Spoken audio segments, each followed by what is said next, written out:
Welcome, everybody. It's been a while. I'm looking to the side because I have your faces on my right side, but welcome to the community meeting for June. Let's get started. So what's in the agenda for today? As usual, we're going to do some introductions. We're going to talk about what's new, what we've shipped. We're going to have a few demos, talk about the current and future work, some community news, and some Q&A at the end of the call. Let me open the chat so I can see it in case anyone has questions. Awesome. So for introductions, first of all, this is a team. Meet the team. There's a bunch of people from everywhere, all over the world. We're everywhere. So hi. And I'm going to start by introducing myself. And if there's someone new in the call that, this is your first call, your first time here, feel free to do it as well. My name is Carla. I'm based in Spain and I work for Okta. I'm interested in OpenFGA because I think I've said it a few times, but I'm still in my learning journey of authorization and whatnot, and trying to mix that into one of my favorite languages, which is Ruby. So I'm trying to see how can I mix the two. And that's pretty much where I am with my OpenFGA adoption journey, trying to mix those two. So yeah, anyone else wants to introduce themselves, feel free to unmute. Yeah, hi there. I'm in Hi. the Greater Boston area. I work as an architect at a company called Akamai. They been in the content delivery network for quite some time and building security products recently. But in the last couple of years, they've also entered the cloud computing space. And I'm working on their cloud compute control plane and putting together an identity cloud service for them. And the underpinning for the authorization engine that I'm putting together for them is based on OpenFGA. It's role-based access control, starting simple. Like Carla said, it's a journey for us as well. And I'm glad to be here and I want to listen to the community. Thank you. Nice. Thank you so much. If you have any questions or you want to tell us like how you're adopting FGA later in the call, that would be also good for us to know. Sure. Yeah. Anyone else? No? Okay, let's get going. Awesome. So next we have some opportunities, how to become a maintainer or a contributor for the project. We have a bunch of SDKs out there, Python.NET, Java, Go, JavaScript. We're working on new SDKs, and you have other projects like the CLI, Helm charts, IDE integrations, and whatnot. So if you have any opportunity or just the willing to collaborate with us, that would be amazing. And you can find more about this in the GitHub organization. You can see all the repos out there and how to collaborate. Okay, I think Andres, you probably want to talk about what we just shipped. Yeah, thanks, Carla. Hello, everyone. So we shipped very interesting features in the last iteration of OpenFGA. They were contributed one by an engineer in AgiCap, where they added support for having to configuring different PostgreSQL connection strings for read and write. So you can actually use read replicas for doing checks, which is pretty cool. We wanted to do that for a while, but we didn't have the time, and we got that contribution. So that was awesome. And then we also got a contribution from Eric from Grafana. They run OpenFGA as a library in their binaries and embed a link to their binaries. And they wanted to have a way to link the migrations, run the migrations from OpenFGA whenever they run a migration in their system. So connect both. So we now have a way to, we expose the run migrations function so it can be run programmatically from as a library. So that's also very useful for those kind of scenarios. So thank you very much to both of you.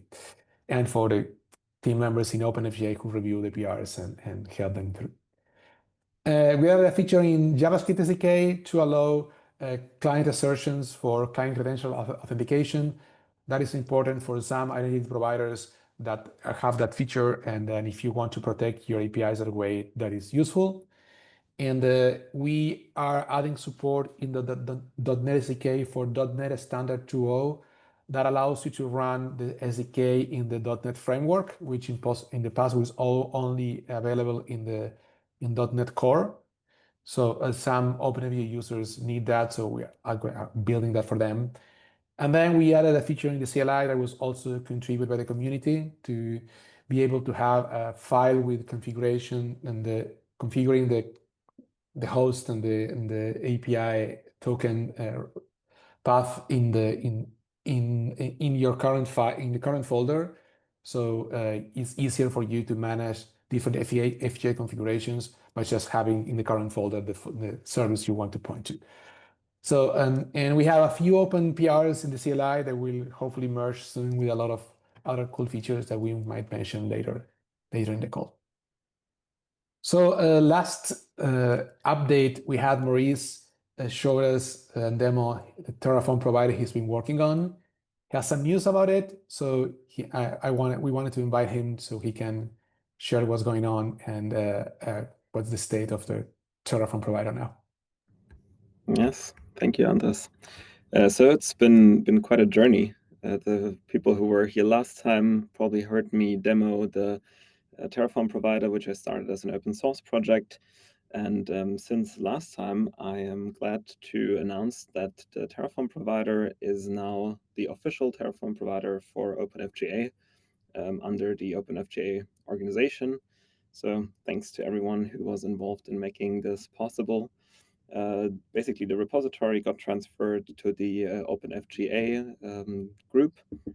And yeah, I think that's the big news. I can quickly share. Right. Yeah, so you can find the repository now in the OpenFGA organization. Feel free to leave it a star or add your contributions to it or raise an issue if you find something.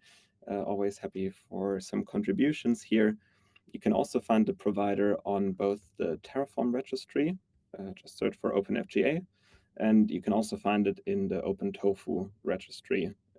Same again, just search for OpenFGA and you should find it.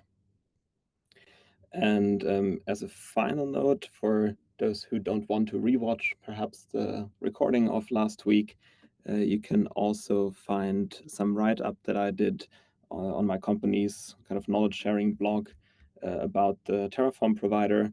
It has a bit of background also talking about open source and authorization, but it also has a section about how to use this new Terraform provider with some examples to get you started.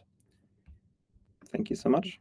Great, Maurice. Thank you very much. The community really appreciates that. So yeah, thanks, Maurice. Very cool. This is awesome. It's like all your efforts are so appreciated. It like strengthens the community and the product. So thank you again. Thank you. Okay, so we were talking the last week with the Zapier team about their FGA usage, and they shared with me some patterns they were following to organize their tests that I thought were interesting to share with the community. So I invited Jace to do that, and so all yours, Jace. Hey everybody, as Andre said, I'm Jace. I'm a senior backend engineer at Zapier that's been driving our FGA adoption. And yeah, tests have been a thing that we're constantly working on and iterating on as we work on our model. We have a separate repository that we store our model in that ultimately gets pushed up to FGA as part of our CI. And we run the test suite that the CLI provides as part of our CI build as well. And also we run it locally. And so we rely heavily on those tests. And so I shared with the team a lot of the things that we've gone through, the journey that we've gone through. And so I've kind of put together a couple of examples. I'll start sharing my screen of what that looks like for us. All right, I threw together a model here that has some similarities to what we're using. There's this concept of an organization and has multiple roles in it. There's this folder concept that inherits permissions down, and you can assign roles directly on that type that represents that organizational product. And then we have several nested products within that. And right now I'm representing that with doc and video, and imagine there's 10 more. And there's similar aspects for all of these types that live within the folder, but there's also some unique granular checks that may be specific to their product. But on each one, you can assign some roles to that asset directly, or you can inherit it down from the parent folder. Or, as we'll see in some cases, it can be assigned, like if you look here, the asset, the video owner, or the admin from the org itself. So your account role can play a role in the access that you have. So it's very high level summary of kind of all the pieces. So you can have access via your account role, via a parent, and via the role you have with the specific asset. Yes, I am prefixing them that way. This is meant to be a performance optimization. Andres can probably speak more specifically with that. It's just kind of habit now. But yes, we are adding these specific roles or these specific checks that we reuse a lot, but aren't being used externally with the prefix so that can be used in other places within the model. Yes, let's see. So the first example of kind of where we started, it was all very ad hoc, and we would define some tuples at the top of the file. We would define some tuples in the tests, and each test was kind of its own thing of what we were just trying. What do we need to cover here? And it'd be tests that viewer can do, what they can do in the system, put a set of granular checks and tuples defined, folder viewer role. And it was just really difficult to read. And that's really what our journey has been about. It's been about like, how do we make this more readable and more maintainable for our team as this model continues to grow? Because for us, we have thousands and thousands of lines of test files, of test code for our model. So this was just really challenging. What's being covered is really hard to know. Every single test was really difficult because you'd have to, well, some of the tuples are being derived from here, some of the tuples are being derived from a global state. There could even be like a global tuple file in some cases that was playing a role in it too. So the next thing we did is we evolved it to taking an approach of testing each role individually and then what they can do on that particular type. So I would set up in our test a set of tuples that represent like creating that user and their relationship with the asset. And then I would put every single type that was on that type's model and have a test, have what the assertion should be for them. So the thought being is like, oh, I want to know what an org admin can do on a document. Well, I go and look at this one test, I see holistically, this is the list of things that they can do. And that was good. It was better, but we ran into a couple challenges with this. And one challenge is the things that change more often are not the roles, it's the granular checks. And so it became really challenging. If I were to change how can read works in our model, the implications is I have to go to every single one of these tests and make a change. And it was a really burden to review in MRs to understand what was going to make updates because we have types that have 50 granular checks and like sifting through them in that MR, it was really challenging. Another thing that as we're going through this, just had a light bulb moment, like why in the world are we using these nonsensical IDs? Like this is what it may represent in our system is a GUID. And so like it made sense originally of like, okay, let's represent the data in the test in a similar fashion as we have it in reality. But it doesn't matter in these tests. Like this test is not about that type of thing. And so we made a couple changes that have been really helpful. And this is kind of our current iteration. Is at the top of our file, we do our files based on the type. We have a file per type. And then we have a make command that just like circles through and runs each test file. And right at the top, we define all of our different roles that a user can have that would have an impact on that particular type. So here, owner role, admin, member, specific doc level roles, doc owner, doc editor, doc viewer, setting up the doc and its association with the account, the parent, so it's a folder association. Could be a parent owner, parent editor, parent viewer. And then the tests become about the granular check that we want to look at. And so the test doesn't have to define any tuples. And if you look, like, the naming is not a GUID, it's like literally org owner, org under test, doc editor, doc under test. Like, it's very literal to what it's doing, because it can be like that doesn't impact the test, and it makes it much more readable when we're trying to work through these tests. So if we look at what this looks like now, I have can edit descriptions, just can edit doc. It's fairly simple. And then we just walk down the roles that who can do what for this particular role.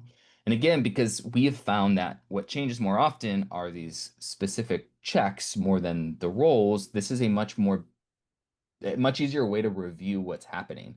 I add a new granular check to support a new feature in my product. I add one test. It tells me how every role is impacted with that test. And so for us, this has been really helpful to, okay, org owner, true. Org admin, true. Org member, false. To just like be able to look at each check and understand this is what can be done, much easier to maintain and much easier to read from a human perspective. That's kind of what I brought together to show. Andres, did you have any other specific topics from our discussion earlier that you would like me to touch on? No, I think to summarize, what you are doing is you are organizing first a file per object type, right? Then you pick a specific object and a specific assertion, and you run it for different users. Okay. Yep. So the object is stable, the check, the assertion is the same, and then you want to do it. And I think that makes sense. That seems like a reasonable pattern to use when writing tests, because it's true. What changes more often are the definition of the relationships, and the easier for you is to find what to change when that happens, the better, right? So yeah, I think that's what I thought it was interesting to share with the community. At some moment, we'll write something and put it in our best practices documentation, or Jace, you'll write a blog post and we'll link to it. But it's something that we think something very, very, very cool. And that gives me an excuse to get to the next topic, and which is I've been playing myself using OpenAI Codex to build some features in OpenFGA, and the one that I wanted to build was the first one I wanted to build was this one. So I finished the meeting with Jace on Friday. I said, okay, what if we build this? What if I ask OpenAI Codex to actually do it? And so I'm going to show you what happened there.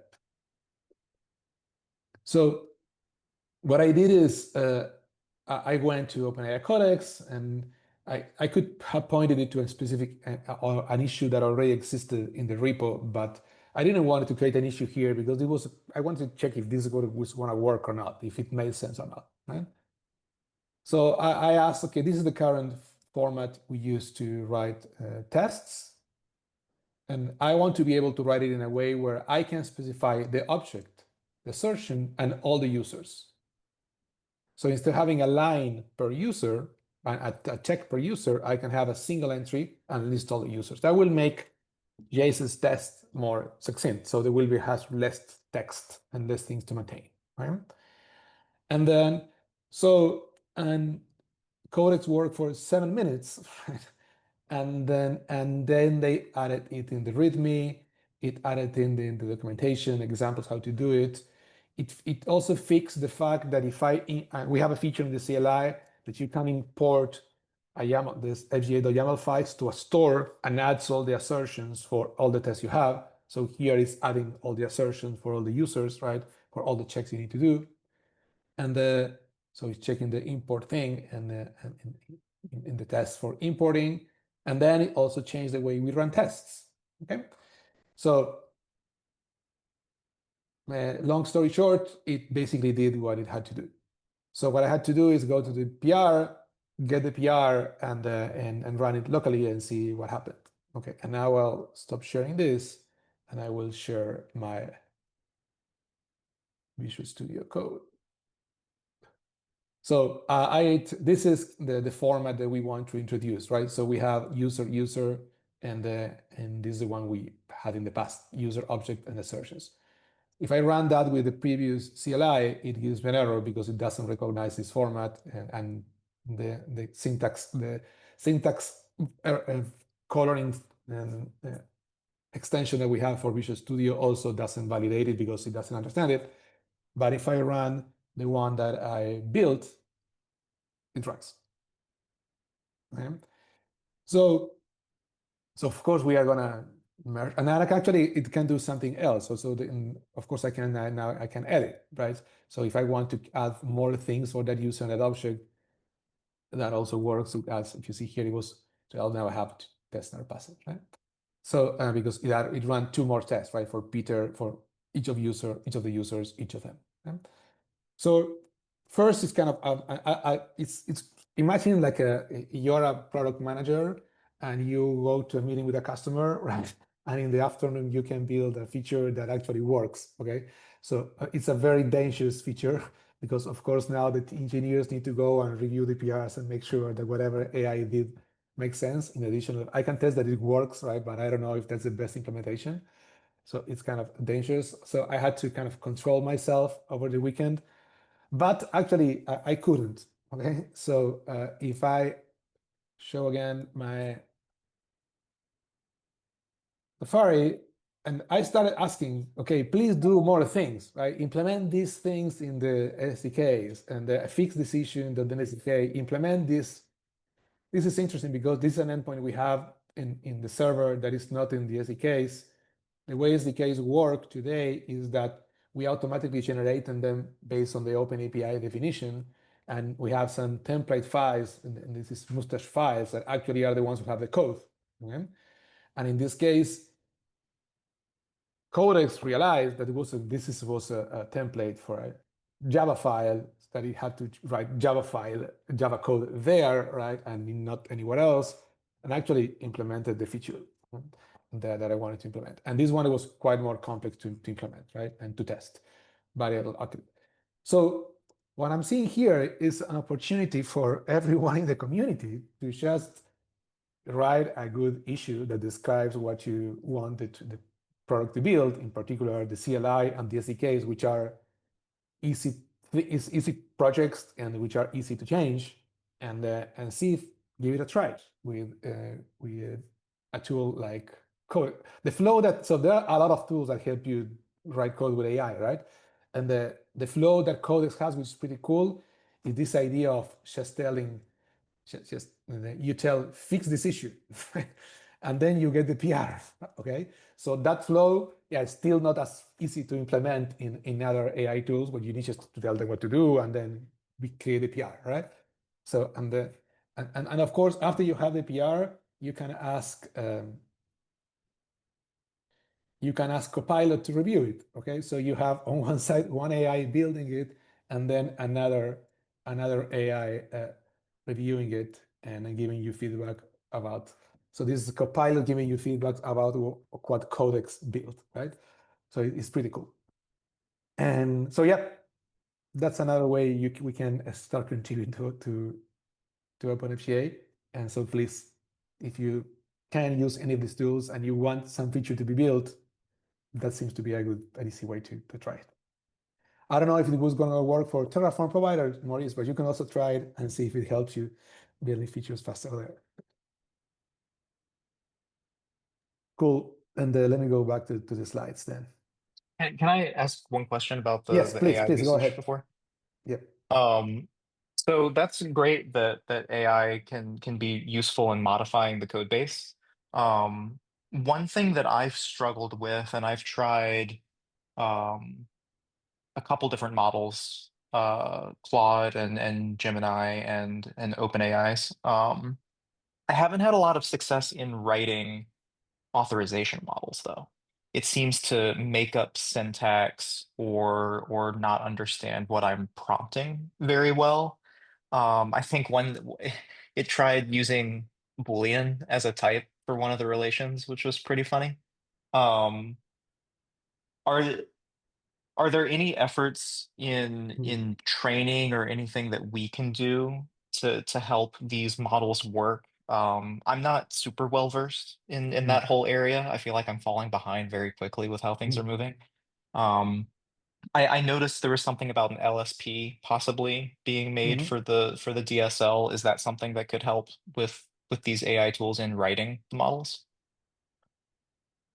Oh yeah. So first, yeah, that's a hot topic for us. It's something we would like to help somewhere. And I think it's a matter of creating the right prompts. And some of these IDEs also have this concept of letting you add they call rules that the IDE knows how to handle the specific files or kind of code. So we'll be working on that. And I think it will be useful to give you like a first model that you can work with. I'm not very sure if it's something you can keep using while iterating on the model, right? I mean, I have this model, try to understand or help me understand why things work or I don't know, right?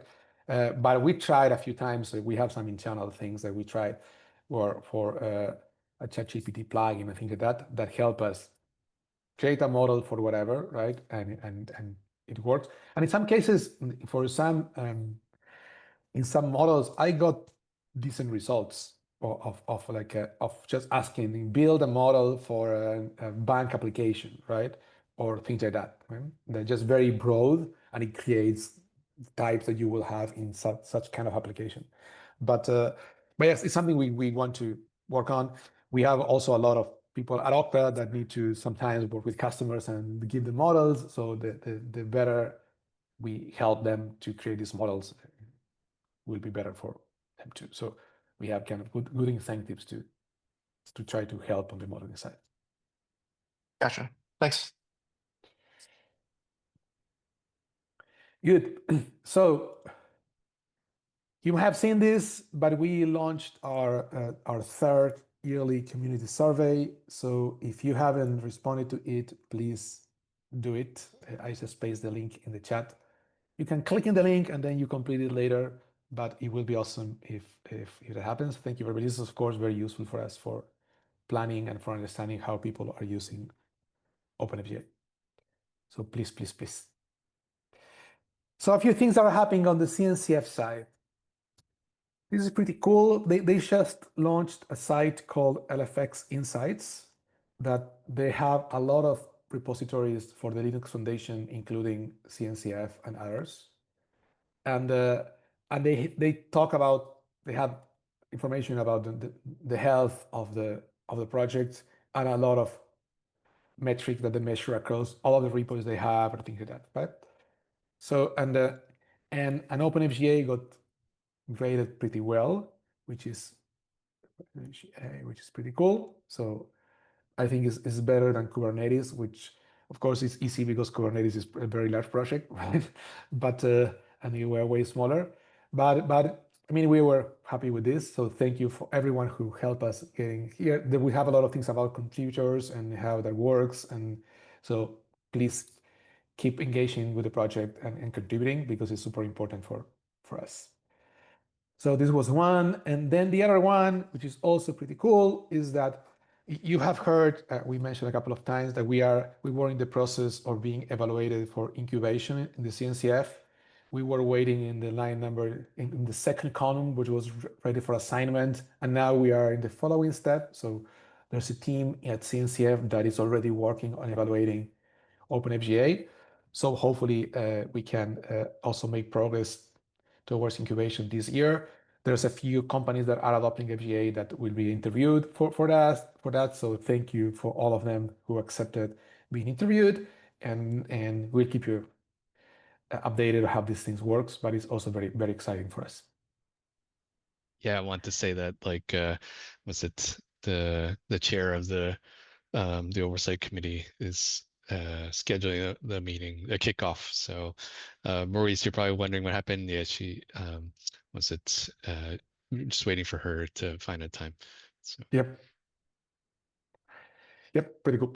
And so there's a lot of things going on community presentations. So some people from Okta and not Okta will be presenting about OpenFGA and in different sessions around the world. So if you're close to Stockholm, you can join Sander. That one was today, actually, I think. Actually, yeah, oh, cool. today. Yeah, already. So if you were in Stockholm, you could have joined this session earlier today.